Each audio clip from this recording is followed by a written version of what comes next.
summer officially arrived, of course, on Saturday. A lot of folks planning vacations. And one of the things a lot of folks love to do when they take some time off, head to the beach, the mountains, wherever you go, and take a great summer read with you. We've got one, and you don't have to go far to find it. Local author with us now, Luck Be a Chicken. I'll say good morning to Jameson Gregg. Jameson, nice to have you on the program. Congratulations on the book. Hey, thank you, guys. Thank you for having me on. You got some high-profile book reviewers like Gordon Perkle of the Dawsonville Pool Room giving you a thumbs up on this. Absolutely. Gordon is the president of the Georgia Racing Hall of Fame, and he liked the book. Well, that's all. Enough said. Just go buy the book. We don't need to know anything else. No, listen, you've taken just some good old, shall we say, local humor for the most part. I mean, things that we might know from Jeff Foxworthy or maybe Louis Grizzard type, and you put this into just a fun reading, it appears. Bill's got the book. I haven't read it yet because he's been hogging it. Well, I appreciate that. It's interesting because I took humor and made it into a novel, and you don't see that many humorous novels. True point. And I did it, I think, in this book, Luck Be a Chicken. Well, let's talk a little bit about Luck Be a Chicken. Butterbean, main character, and his family, and of course he is amusing, but at the heart of it, he really cares about his family. He does. I call them a fantastically redneck family, Butterbean and Ruby Sweat. Now Bean is a NASCAR-loving, beer-guzzling, deer-hunting good old boy who works in the chicken plant, and Ruby has her beauty parlor called Ruby's Curl Up and Die. And they have a crisis on their hands in the book. They have a baby daughter in need of an operation, and the conflict in the book is between Bean and his boss, the evil, corrupt owner of the chicken plant. Like Be a Chicken. We don't want to know what the ending is because we don't give it away here.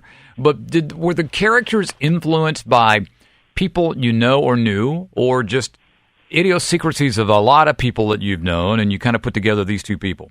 Well, a lot of it is based on my family, believe it or not, and I hope they're not listening to this.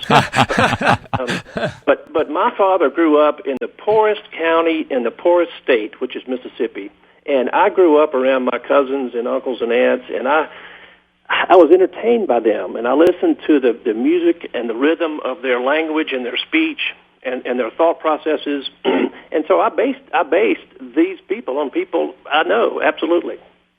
Well, and you know, some of these folks have some rough edges on them for sure, but I keep coming back to it. It's always, especially with Butterbean, he's always trying to do the right thing, but just he does it in a unique way, if you will. Yes, he does have a good heart, but he also has his faults and his flaws. I didn't want to create a perfect character because that wouldn't be realistic. So yes, he has his faults. One of them is he drinks a lot of beer. Absolutely. But he shows up for church. He does, oftentimes at the insistence of his wife, Ruby. And there's a give and take between Ruby and Bean on religion.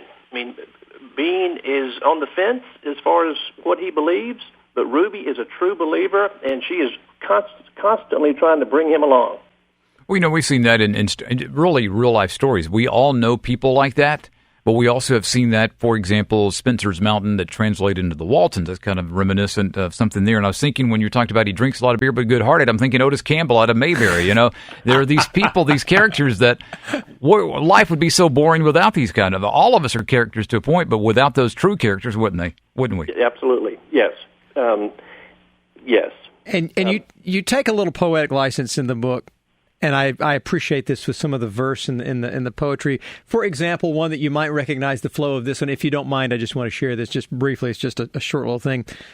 It's where he's going to go hunting, and he wakes up and realizes he doesn't have his hunting license. He sprang from his bed and woke Junior. Walmart, here we come. They dressed and packed with such excitement and clatter that Little Bit cried, wondering what was the matter. Ruby rose to make sure they didn't forget their sausage biscuits, 10 for her hun, 5 for her son. Now dash away, my great huntsman. You teaching a fine art to our young'un. You a killin' machine, sweetheart. Fly on the wings of Earnhardt.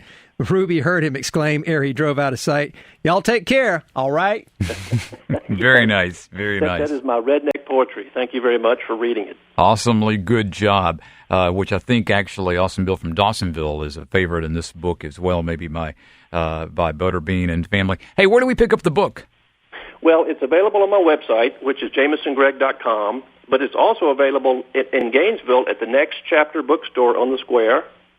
Now, print and ebook copies can also be obtained at Amazon and Barnes & Noble, and ebook copies also are available on Apple. Is this going to be a series, or are there going to be more Butterbean books?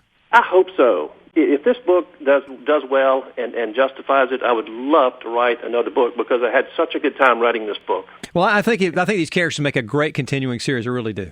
Well, can I make one last comment here? There are 5 or 6 blurbs in the book by other authors, but this weekend I got a blurb in from Cassandra King, who is a best-selling New York Times author in her own right, but she also happens to be the wife of Pat Conroy. She wrote a 5 or 6 line blurb describing the book, and she ended it with this sentence. She said, "If reading Luck Be a Chicken doesn't make you laugh out loud at least a dozen times, you owe me an RC Cola and a moon pie." Wow. Hey, there you go.